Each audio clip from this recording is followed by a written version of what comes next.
تو انگریز یہاں انٹر ہوا. کب انٹر ہوا؟ جب ہم زوال کا شکار تھے. اب آپ حیران ہوں گے، جب صرف 2 لاکھ کے ساتھ، کبھی 2 لاکھ سے زیادہ گورا اس ملک میں نہیں رہا، اور 20 کروڑ انسانوں پر حکومت کی. کس لیے کی؟ کہ وہ آپس میں لڑ لڑ کے مر رہے تھے، آپس میں لڑ لڑ کے فنا ہو رہے تھے، اور اجتماعی سوچ ختم ہو گئی تھی، اجتماعیت ختم ہو گئی تھی. تو 1757 میں سراج الدولہ کو شکست ہوئی، اور وہ اس کا حقدار تھا کہ اسے شکست ہوتی. سازش میں چھوٹا سا بہانہ ہے، سازش ہوئی، میر جعفر مل گیا، لیکن میر جعفر کا ملنا شکست کا سبب نہیں ہے، سبب نااہلی ہے. سراج الدولہ دن کے 12 بجے اٹھتا تھا، پورے بنگال کا بادشاہ، اور اس کے مقابلے میں کلائیو، لارڈ کلائیو، اس کی کلرک کی حیثیت تھی. وہ کم وقت دن چڑھنے سے پہلے گھوڑے پہ سوار ہوتا تھا، اور دن چھپنے کے بعد گھوڑے سے اترتا تھا. وہ سارا دن گھوڑے کی پشت پر، اور وہ سارا دن رات کنیزوں کے درمیان، لونڈیوں کے اندر سراج الدولہ، اور دن میں سوئے ہوئے ہیں. نواب سب 12 بجے اٹھیں گے تو شکست تو پھر مقدر ہے. میدان ان کے ہاتھ میں ہوتا ہے جو میدان میں کھڑے ہوتے ہیں. راگ و رنگ، ناچ گانا، موسیقی، یہ زوال کی نشانیاں ہیں. جو قومیں تباہ ہوتی ہیں وہ سارنگی کی سر پہ تباہ ہوتی ہیں. جو قومیں سر اٹھاتی ہیں وہ تلوار کی جھنکار پہ سر اٹھاتی ہیں، وہ تیر کی سنسناہٹ پہ سر اٹھاتی ہیں. میری ساری نسل گانے بجانے میں ڈوب چکی ہے، اور میرے دانشور اس کو تہذیب اور ثقافت کا نام دینے کے لیے سارے زور لگا رہے ہیں. ارے مجھے چھوڑ دو، میری بات دیوار پہ مار دو. پاگلو، اپنے شاعر کو پڑھ لو جس کو تم سارے مانتے ہو. تجھ کو بتاتا ہوں کہ تقدیر امم کیا ہے، شمشیر و ثنا اول، طاؤس و رباب آخر. جب قومیں اٹھتی ہیں تو ان کے نغمے تلوار کی جھنکار ہوتی، گھوڑوں کی ہن ہناہٹ ہوتی ہے. ولادیات ذبحان، قربان جو میرا اللہ گھوڑوں کے ہن ہنانے کی قسم اٹھا رہا. ہائے ہائے ہائے ہائے. ولادیات ذبحان فالموریات قدحا فالمغیرات صبحا فاثرن به نقعا ووسطن به جمعا. تیمور نے دنیا فتح کی، کبھی محل میں زندگی نہیں گزاری، خیموں میں کم وقت سوتا رہا، ساری زندگی خیموں میں سویا. چنگیز خان دنیا کا سب سے بڑا فاتح ہے، ساری زندگی خیمے میں سویا، کبھی محل میں نہیں سویا. اس کی اولادوں نے سونے چاندی کے گھر کھڑے کر دیے، وہ موت تک خیمے میں سویا. کہ آؤ میں تمہیں بتاؤں، آؤ میں تمہیں بتاؤں کہ قوموں کی تقدیر کیا ہے. بلندی کب آتی ہے؟ زوال کب آتا ہے؟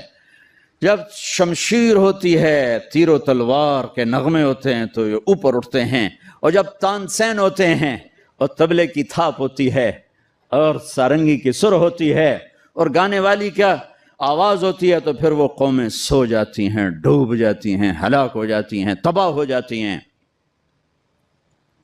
تم شریعت کو بیچ سے نکال دو، تاریخ کو بیچ میں لاؤ کہ قوموں نے عروج کیسے پکڑا، زوال کیسے آیا.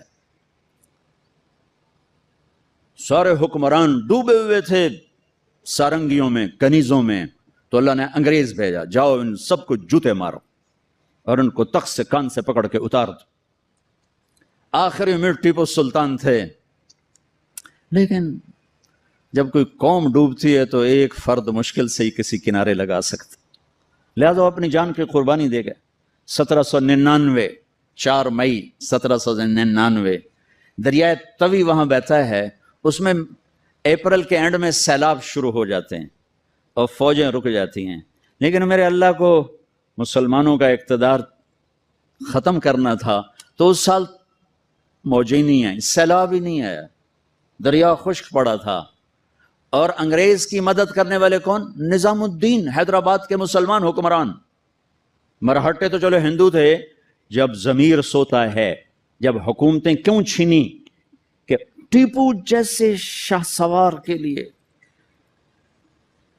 شیر نر کے لیے نظام الدین کی فوج آ رہی، مسلمان فوج آ رہی، اس کے لیے تو انہیں ڈوبنا چاہیے، انہیں مرنا چاہیے، انہیں غلامی کا طوق پہننا ہوگا. میرے رب کا نظام ہے، میرے رب کا قانون ہے کہ یہاں نا اہل کو نہیں بٹھایا جا سکتا، اہل ہی آتے ہیں تو نظام چلتا ہے.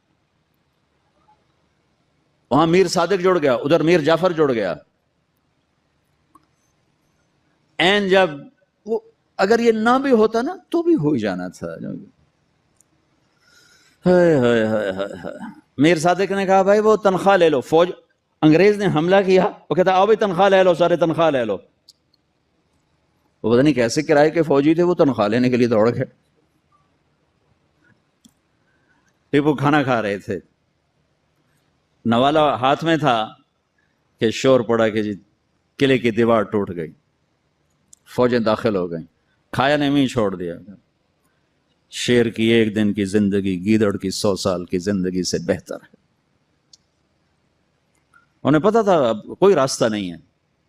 اپنی جان کا نذرانہ دیا تو جنرل ہیرس نے کہا آج ہندوستان ہمارا ہے. پھر دلی بھی آ گئے. شاہ عالم ثانی کے زمانے میں دہلی میں انگریز داخل ہو گئے، اور پھر بہادر شاہ ظفر جو 1857 کی جنگ آزادی، وہ ایک ایسے جیسے یہ ہمارا جلوس نہیں ہوتا، جلوس، ان جلوسوں نے کبھی کچھ کیا؟ جلوسوں سے کچھ نہیں ہوتا سوائے کہ 2-4 گڈیاں ساڑو، 2-4 سائن بورڈ بن دیو تو جاندے گراہ گراندے بوجھے لٹ لو. تو وہ ایک جلوس تھا، نہ کوئی نظم تھا، نہ کوئی ترتیب تھی. اور ظلم کا جواب ظلم نہیں ہوتا ہے. جب انہوں نے دلی پہ قبضہ کیا تو انگریز عورتیں تھیں وہاں، 70 انگریز عورتیں تھیں اور 30-40 بچے تھے. انہوں نے سب کو ذبح کر دیا. ان کے ساتھ اللہ ہوگا جو عورتوں کو ذبح کر دیں، جو بچوں کو ذبح کر دیں. میرا دین ظلم کی اجازت نہیں دیتا. حضرت علی اور یہودی آپس میں جنگ ہو رہی، خیبر قمواس کا قلعہ، ابھی بھی اس کی دیواریں کھڑی ہیں. میں پچھلے سال گیا تھا وہاں، اس کو دیکھا تھا جا کر. جہاں سے حضرت علی چڑھے، دروازہ توڑا سر، تو اس پر وار کرنے لگے. اس نے منہ پہ تھوک دیا، تلوار پیچھے کر لی کہ چلو دوبارہ. کہنے لگے ہیں دوبارہ کیوں؟ مجھے قتل کیوں نہیں کیا؟ تو میرے اوپر چھا گیا تھا کہ پہلے تو میں اللہ کے لیے قتل کر رہا تھا، جب تو نے میرے منہ پہ تھوکا تو مجھے غصہ آ گیا. مجھے ڈر لگا کہ تمہارا قتل میرے غصے کی وجہ سے کہیں نہ ہو، اللہ نہ ناراض ہو جائے. میں تمہیں اللہ کے لیے قتل کر رہا ہوں. اس نے کہا میاں مجھے کلمہ پڑھا دے، مجھے نہیں لڑنا. اور جب اسلامی لشکر جاتے تھے تو حکم ہوتا تھا کسی بچے کو نہیں قتل کرنا، کسی عورت کو نہیں قتل کرنا، کسی گرجے کے راہب پادری کو نہیں قتل کرنا، بوڑھوں کو نہیں قتل کرنا، درختوں کو آگ نہیں لگانی، درختوں کو نہیں کاٹنا. اس نے ناکام ہونا ہی تھا. لیکن اس میں مرزا الہی بخش، نجف خان، نواب شجاع الدولہ، یہ 3 آدمی اس میں ذریعہ بنے. لیکن وہ نہ بھی ذریعہ بنتے تو بھی وہ معاملہ 4 دن بعد پھر ہو جاتا. 4 دن پہلے 4 دن بعد ہوتا. لیکن ان کے ماتھے پر رسوائی کا داغ لگنا تھا، اور ان کی قبروں نے موت تک نحوست دیکھنی تھی، اور ان کی ہڈیوں نے نحوست دیکھنی تھی. تو مرزا الہی بخش، نواب شجاع الدولہ اور نجف خان، یہ انگریزوں سے مل کر انہوں نے راستہ بنایا، اور یوں 1857 پر آ کر مکمل زوال ہو گیا. اور پنجاب میں رنجیت سنگھ آ گیا. یہ گجرانوالے کا تھا، ڈاکو سے بادشاہ بن گیا. لیکن کم وقت اتنا کامیاب حکمران نکلا کہ انگریز آنکھ نہیں اٹھا سکے جب تک رنجیت سنگھ زندہ رہا. ایک آنکھ ضائع ہو گئی تھی جنگ میں. ایک وزیر مسلمان تھا، اسے کہنے لگا تم لوگ کہتے ہو تمہارے قرآن میں ہر چیز کا ذکر ہے، اِنَّهُ لَذِكْرٌ لَكَ وَلِقَوْمِكَ. اور ایک اور آیت اس کے فِيهِ تِبْيَانٌ لِكُلِّ شَيْءٍ، آیت نہیں ہے، مضمون ہے علماء کی بات. انہوں نے کہا جی.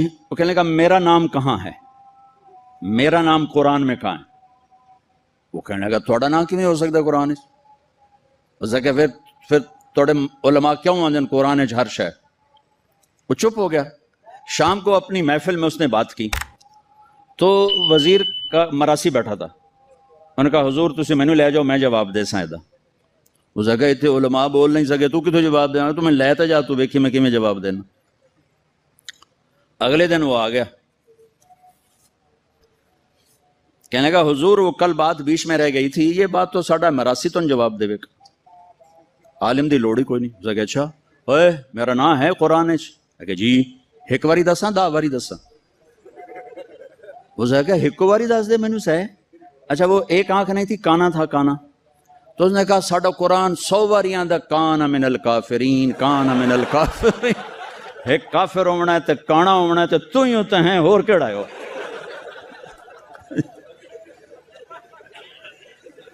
1818 میں اس نے میرا ضلع ملتان فتح کیا، رنجیت سنگھ نے، مظفر خان کی حکومت تھی، وہ 5 بیٹوں سمیت شہید ہوئے۔ وہ خود بڑے عالی حکمران تھے، لیکن نہ عوام میں جان تھی نہ فوج میں جان تھی، صلاحیتیں ختم ہو چکی تھی، شہید ہو گئے، 5 بچوں سمیت شہید ہو گئے۔ پھر اس کمبخت نے وہاں میرے علاقے میں 3 بازار حسن قائم کیے، ایک ملتان میں بنایا طوائفوں کا اڈا، ایک کیروڑ پکا میں بنایا، اور ایک میرے تولمبے شہر میں آیا، اور وہاں اس نے کوئی 1 مہینہ قیام کیا، چونکہ بہت خوبصورت جگہ تھی، دریائے راوی اس کو ہٹ کرتا ہوا گزرتا تھا، اور کھجوروں کے باغ تھے بڑے زبردست۔ ایک بازار حسن اس نے وہاں بنایا۔ پچھلے کوئی 8 سال سے میں نے وہاں جانا شروع کیا، ملنا شروع کیا۔ وہ بازار حسن اب ختم ہو چکا ہے، چند بچیاں رہ گئی ہیں جو مجھے پیغام دیتی ہیں ساڑی شادی کرا دیو، اسی توبہ کرنی ہے، ختم ہو گئی۔ کوئی فتوے نہیں دیے، ان کو محبت تھی، ان کو بیٹیاں کہا، ان کے سر پہ ہاتھ رکھے۔ ابھی بھی 2 کو میں نے بھیجا ہوا ہے عمرے کے لیے اپنے اسے بازار حسن سے، انہوں نے مجھے وہاں سے فون کر کے رو رو کے ان کا برا حال، وہ مجھے دعائیں دے رہی ہیں کہ ایسا تو کدی رب دا نا ہی نہ سنیا، تو سانو رب دا گھر بھی کھا چھڑیا۔ تو اب چندے کو وہ بیچاری روتی ہیں کہ ساڈے کو اور پیشہ کوئی نہیں تھا، عزت دیون واسطے تیار کوئی نہیں۔ میں تو جب سے طوائفوں سے ملا ہوں مجھے طوائفیں مظلوم نظر آئی ہیں، اور انہیں نچانے والے ظالم نظر آئے ہیں، ان کے جسم سے کھیلنے والے درندے ہیں، انہیں گھنگرو پہنا کے نچانے والے بھیڑی اور درندہ نما انسان ہیں۔ وہ تو مظلومیت کی ایک عجیب داستان ہے۔ کون عورت ہے جو روزانہ کسی کے لیے تیار ہو؟ کس عورت کی فطرت ہے کہ وہ ہزاروں ہوسناک نظروں کے سامنے ناچے اور گھنگرو باندھے؟ وہ سٹیج پر ان کا گھنگرو چھنکتا ہے اور تنہائی میں ان کی آنکھیں چھلکتی۔ کہ میرے دیس کے مالداروں کا ظلم ہے کہ وہ انہیں نچانے کے لیے تو تیار ہیں، انہیں چادر پہنانے کے لیے تیار نہیں ہیں۔ میں زمینداروں کا بیٹا ہوں، میں نے سب اپنی آنکھوں سے دیکھا۔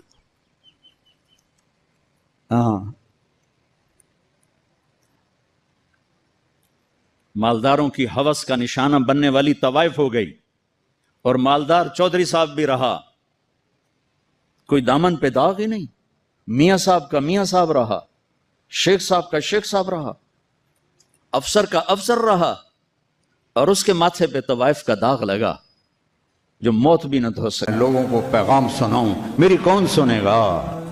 میں کس کو سناؤں؟ من ادعو ومن یستجیب۔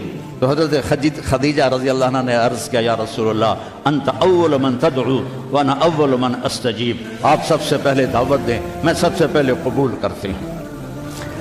دوسرا، اپنے نبی کی زندگی پڑھو، سیرت پڑھو کہ کس طرح میرے محبوب نے زندگی گزاری، کس طرح میرے محبوب نے لیل و نہار گزارے، کیسے کیسے کٹھن گھاٹیوں سے گزرے، کتنی مشقتوں سے گزرے۔ ہائے، احد کی جنگ میں جب عتبہ بن ابی وقاص نے پتھر مارا جو یہاں لگا، ناک بھی زخمی ہو گیا، دانت بھی ٹوٹ گئے، تو آپ پیچھے گرے۔ تو ابو عامر خزرج کا اوس کا ایک فاسق تھا، جو جیسے خزرج میں عبداللہ بن ابی تھا سردار بننے والا، تو اوس میں ابو عامر تھا سردار بننے والا، تو وہ بھی منافق ہو گیا۔ اس نے کھڈے کھودے ہوئے تھے مسلمانوں کے آنے سے پہلے، تو اس کھڈے میں آپ گرے، اور یہ جگہ کھڈے کے کنارے کے ساتھ لگی، تو آپ غش کھا گئے، بے ہوش ہو گئے۔ تو صحابہ سمجھے آپ کا انتقال ہو گیا۔ اس وقت آپ کے گرد ابو بکر تھے، عمر تھے، طلحہ تھے، زبیر تھے، علی تھے، اور عبادہ بن صامت تھے، ابو دجانہ تھے، یہ سعد بن الربیع تھے، نعمان بن حارثہ تھے، یہ آپ کے گرد کھڑے ہوئے تھے۔ تو تھوڑی دیر کے بعد آپ کو ہوش آیا، تو انہوں نے کہا، یا رسول اللہ اب تو ان کے لیے بد دعا کریں۔ تو آپ نے کہا، اللہم اہد قومی فإنہم لا یعلمون، یا اللہ میری قوم کو معاف کر دے، انہیں میرا پتہ نہیں ہے۔ اور صحابہ نے اپنے نبی کی محبت کے سبق ہمیں پڑھا دیے، چاروں طرف سے گھیرے میں آ گئے، اور حضرت طلحہ نے اپنا ہاتھ سیدھا کر دیا، ہر تیر اپنے ہاتھ پہ لے رہے تھے، ہر تیر اپنے ہاتھ پہ لے رہے تھے، یہاں تک کہ ہمیشہ کے لیے ان کا ہاتھ یہ شل ہو گیا اور معذور ہو گئے۔ اور قتادہ بن نعمان اپنا چہرہ آگے کر رہے تھے، اپنا چہرہ آگے کر رہے تھے، تو ایک تیر آ کے آنکھ میں لگا اور آنکھ نکل گئی۔ تو انہوں نے ایسے منہ موڑ اللہ کے نبی کی طرف اور رونے لگے، یا رسول اللہ میری آنکھ چلی گئی۔ آپ نے فرمایا، آنکھ چاہیے یا جنت چاہیے؟ وہ کہنے لگے جی مجھے دونوں چاہیے، آنکھ بھی چاہیے، جنت بھی چاہیے، میری نئی نئی شادی ہوئی ہے، میری بیگم کو برا لگے۔ تو آپ نے اس کی وہ قیمہ جو بنا ہوا تھا وہ لیا اور یہاں رکھ کے اوپر ہاتھ پھیرا، اللہم اجعلھا احسن عینیہ، یا اللہ اس کی یہ آنکھ دوسری سے خوبصورت کر دے۔ تو وہ جب آنکھیں کھولی تو وہ اس سے زیادہ خوبصورت بن چکی تھی۔ تو انہوں نے میرے نبی کی زندگی کو اپنا کے دکھایا۔ موسیٰ علیہ السلام کی قوم پہنچی سمندر کے کنارے، آگے دیکھا سمندر، پیچھے دیکھا فرعون، تو کہنے لگے قال اصحاب موسیٰ انا، پھر لام، پھر مفعول کا صیغہ، انا لمدرکون۔ اس کو میں اپنی زبان میں کہوں، موسیٰ مروا کے ہی چھوڑا نا ہمیں، موسیٰ آپ کا کیا بنے گا یہ کوئی فکر نہیں، ہارون آپ کا کیا بنے گا، اپنے نبی کا کوئی فکر نہیں، موسیٰ مروا کے ہی چھوڑا نا۔ تو نے کہا کلا، تم ہو تو اسی قابل کہ تمہیں جوتے پڑیں، لیکن ان معی ربی سیہدین، اللہ مجھے میرے ساتھ ہے، راستہ دے گا ہے۔ اور ہجرت کی رات میرے نبی نکلے تو ابو بکر کبھی آگے چلتے کبھی پیچھے چلتے، کبھی آگے چلتے کبھی پیچھے چلے۔ آپ اپنے پنجوں کے بل چل رہے تھے کہ پاؤں کے نشان نہ پڑ جائیں اور کھوجی نہ دیکھ لے۔ تو پھر آپ نے فرمایا لگا یا ابا بکر، ابو بکر کیا ہوا ہے، کبھی آگے آ جاتے ہو کبھی پیچھے ہو جاتے ہو۔ کہا یا رسول اللہ، جب مجھے خیال آتا ہے آگے کوئی چھپا ہوا دشمن وار نہ کر دے تو میں آگے ہو جاتا ہوں کہ میرے اوپر آئے، آپ پہ نہ آئے، اور جب مجھے خیال آتا ہے پیچھے سے کوئی آ کے حملہ نہ کر دے تو میں بھاگ کے پیچھے ہو جاتا ہوں کہ آپ کے اوپر وار نہ آئے، میرے اوپر آئے۔ اور پھر جب غار ثور پر پہنچے، جبل ثور، تو آپ چڑھ نہیں سکتے تھے، ساری انگلیوں سے خون نکل رہا تھا، جو کہ آپ ایسے چلے تھے ایسے۔ ابو بکر نے کندھے پہ بٹھایا اور پورا پہاڑ طے کیا، اوپر لے گئے، آپ کو باہر بٹھایا، سارے سوراخ بند کیے، اور اس کے بعد سوراخ زیادہ تھے تو پگڑی کو اتارا، اس کو پھاڑ کے سوراخ بند کیے، پھر اس کے بعد سوراخ زیادہ تھے، کرتے کو اتارا اور پھاڑ پھاڑ کے سوراخ بند کیے۔ ایک جس میں سانپ تھا وہاں اپنی ایڑی کو رکھ دیا، کہا مرحباً یا رسول اللہ۔ آپ اندر آئے تو اندھیرا تھا، آپ کو پتہ نہیں چلا، جب تھوڑی سی روشنی ہوئی تو آپ نے دیکھا نہ کرتا نہ پگڑی۔ ابو بکر مالک، یہ کیا ہوا ہے، ذرا عمامہ کدھر ہے، ذرا کرتا کدھر ہے؟ تو کہا یا رسول اللہ یہ سوراخ تھے، مجھے ڈر ہوا کہ ان میں کوئی چیز آپ کو تکلیف نہ پہنچائے، تو میں نے اپنے کپڑے پھاڑ کے سوراخ بند کیے ہیں۔ تو ایک دم میرے نبی رونے لگے اور ہاتھ اٹھا کر کہا یا اللہ میں ابو بکر سے راضی ہوں، تو بھی اس سے راضی ہو جا اور اسے جنت میں میرا ساتھی بنا تھا۔ تو ایک دم جبریل آئے، یا رسول اللہ، اللہ تعالیٰ فرما رہے ہیں ہم ابو بکر سے راضی ہو اور جنت میں آپ کا ساتھی بنا دیا۔ انہوں نے میرے نبی کی زندگی کو یوں سچ کر دکھایا۔ موسیٰ علیہ السلام کی قوم کو اللہ نے کہا جاؤ ملک شام جا کے عمالقہ سے لڑو۔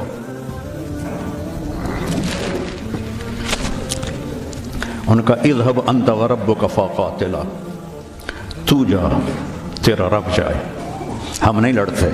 اور بدر کے لیے جب آپ نے پوچھا بولو کیا کرنا ہے، تو مقداد ابن اسود نے کہا اذا لا نقول كما قالت بنو اسرائیل اذهب انت وربك فقاتلا بل نقاتل امامك وخلفك وعن يمينك وعن شمالك۔ یا رسول اللہ ہم بنو اسرائیل نہیں ہیں کہ کہیں جاؤ اور تو تیرا رب لڑے، ہم آپ کے آگے لڑیں گے، پیچھے لڑیں گے، دائیں لڑیں گے، بائیں لڑیں گے، ہماری لاشوں سے گزر کر وہ جائیں گے۔ بنو اسرائیل نے سمندر پار کیا، آگے پتھر کے بت کی پوجا ہو رہی ہے، یا موسیٰ اجعل لنا الہا کما لہم آلہہ، یا اللہ موسیٰ ایک خدا ہمیں بھی لے کر دو اس جیسا۔ یہ بنو اسرائیل ہیں، اور میرے نبی کا انتقال ہوتا ہے پیر کے دن، اور ابو بکر صدیق اوالی گئے ہوئے ہیں اپنی دوسری بیگم کے پاس، ان کو خبر ملتی ہے تو وہ بھاگے ہوئے آتے ہیں اور آپ کے چادر ہٹا کر آپ کا ماتھا چومتے ہیں اور گرم گرم آنسو ماتھے پہ گرتے ہیں، وا خلیلا وا صفیہ وا نبیہ۔ اور اس کے بعد آپ مسجد میں جاتے ہیں تو شور و فغاں ہے، اور عمر تلوار لے کے کھڑے ہیں، جو کہے گا اللہ کا رسول فوت ہو گیا میں اس کو قتل کر دوں گا، وہ اللہ کے پاس گئے ہیں، وہ واپس آئیں گے۔ تو ابو بکر ممبر پر آئے، کہا عمر اقعد اقعد، کھڑے ہوئے آدمی کو کہنا ہو بیٹھ جاؤ تو اقعد، وہ لیٹے ہوئے آدمی کو کہنا ہو بیٹھ جاؤ تو اجلس۔ یہ حسن عربی ہے کہ ہر حیت کے لیے الگ لفظ ہے، کھڑے کے لیے اقعد، لیٹے ہوئے کے لیے اجلس۔ عمر اقعد، کہا نہیں بیٹھوں گا۔ تو پتہ چل گیا کہ جوش میں ہے، منبر پر آئے، ایھا الناس من کان یعبد محمدا فإن محمدا قد مات، جو محمد کی پوجا کرتے تھے وہ سن لو کہ انہیں اللہ نے بلا لیا، ان کا انتقال ہو گیا۔ ومن کان یعبد اللہ فإن اللہ حی لا یموت، اور جو ایک اللہ کی پوجا کرنے والے ہیں ان کا رب زندہ ہے، موت سے پاک ہے۔ میرے نبی نے ایسے لوگ تیار کیے جنہوں نے میرے نبی کی زندگی کو سچ کر دکھایا اور جانوں کے نذرانے پیش کر کے آپ کی زندگی کو دنیا میں زندہ کیا۔ اس لیے واحد جماعت ہے صحابہ کی جن کی زندگی میں ان کو جنت کے وعدے کر دیے گئے، کلن وعد اللہ الحسنی، اس میں سابقین بھی اور لاحقین بھی، سب کے لیے جنت کا اللہ تعالیٰ نے وعدہ فرما دیا ہے۔ ایک امت تیار کی، ایک امت تیار کی۔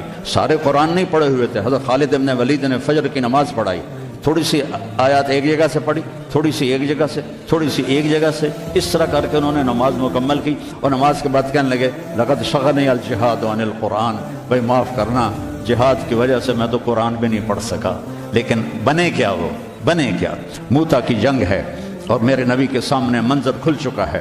آپ نے فرمایا تھا جب چلے تھے کہ پہلا امیر زید بن حارثہ ہوگا، یہ شہید ہو تو پھر جعفر بن ابی طالب ہوگا، یہ شہید ہوں تو پھر عبداللہ بن رواحہ ہوں گے، یہ شہید ہوں تو پھر جسے مرضی بنا لینا۔